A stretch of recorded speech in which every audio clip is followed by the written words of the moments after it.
ফিলিস্তিনে গণহত্যার প্রতিবাদে সারা বিশ্বে চলমান আন্দোলনে ছাত্রদল গত পরশুদিনে আনুষ্ঠানিকভাবে সমর্থন জানিয়েছে, সংহতি জানিয়েছে এবং আজকে আমরা এই প্রতিবাদ ও বিক্ষোভ সমাবেশ করছি। 1948 সালে এই অবৈধভাবে এই দখলদার ইসরায়েল প্রতিষ্ঠা হওয়ার পর থেকে কয়েক লক্ষ ফিলিস্তিনিকে হত্যা করা হয়েছে। বিশেষ করে সর্বশেষ 2023 সালের 7 অক্টোবর থেকে চলমান এই গণহত্যায় ইতিমধ্যে প্রায় 51,000-এরও অধিক ফিলিস্তিনিকে হত্যা করা হয়েছে।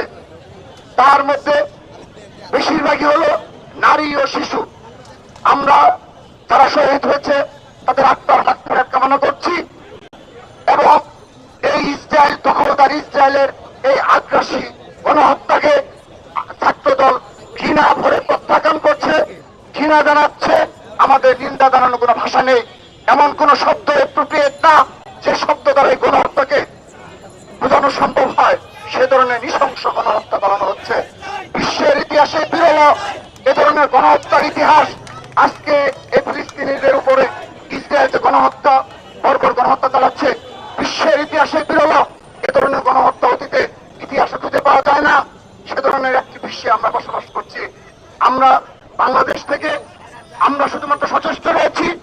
আমরা ধন্যবাদ জানাচ্ছি যুক্তরাষ্ট্র সহ ইউরোপের সকল কান্ট্রিতে এবং দক্ষিণ এশিয়া এবং বাংলাদেশের আপামর ছাত্র জনতাকে যারা ইতিমধ্যে সকল তাদের রক্তচক্ষুকে উপেক্ষা করে রাজপথে প্রতিবাদে সামিল হয়েছে।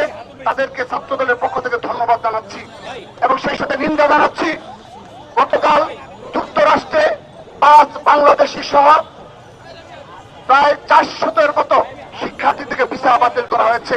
আমরা এই যুক্তরাষ্ট্রে ট্রাম্পের এ ধরনের পদক্ষেপকে ঘৃণা জানাচ্ছি, নিন্দা জানাচ্ছি এবং ঘৃণা করে প্রত্যাখ্যান করছি।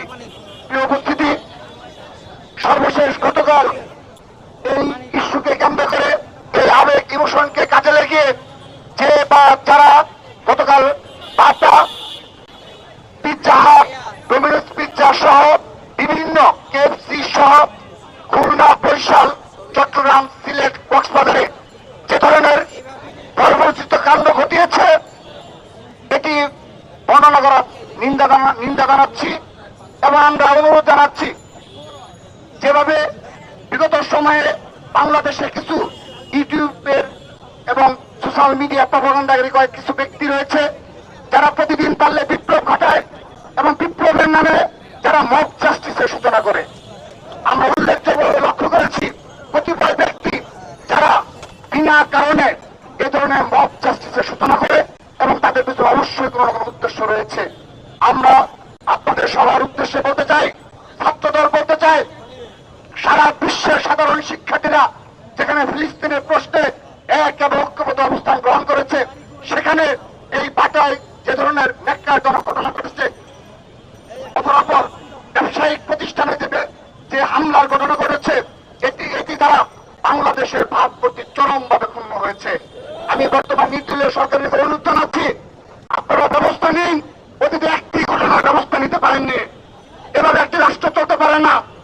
আপনাদের এত বড় ব্যর্থতা কোনোভাবে মেনে নেওয়া যায় না। আন্তর্জাতিক বিশ্বে বাংলাদেশের ভাবমূর্তি চরমভাবে ক্ষুণ্ণ হয়েছে।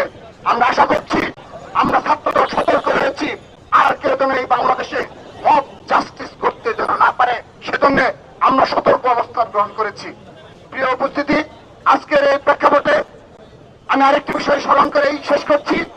আজকের এই প্রেক্ষাপটে আমাদের সেই শহীদ রাষ্ট্রপতি জিয়া রহমানের শাসনামল ছিল, যেখানে ওআইসির কার্যকরতা নেই। আজকের এই বিশ্বের এই বাস্তবতায় মধ্যপ্রাচ্যের মুসলিম দেশগুলো, মুসলিম প্রধান দেশগুলো আজ ছিন্ন ভিন্ন, তাদের মধ্যে ঐক্য নেই।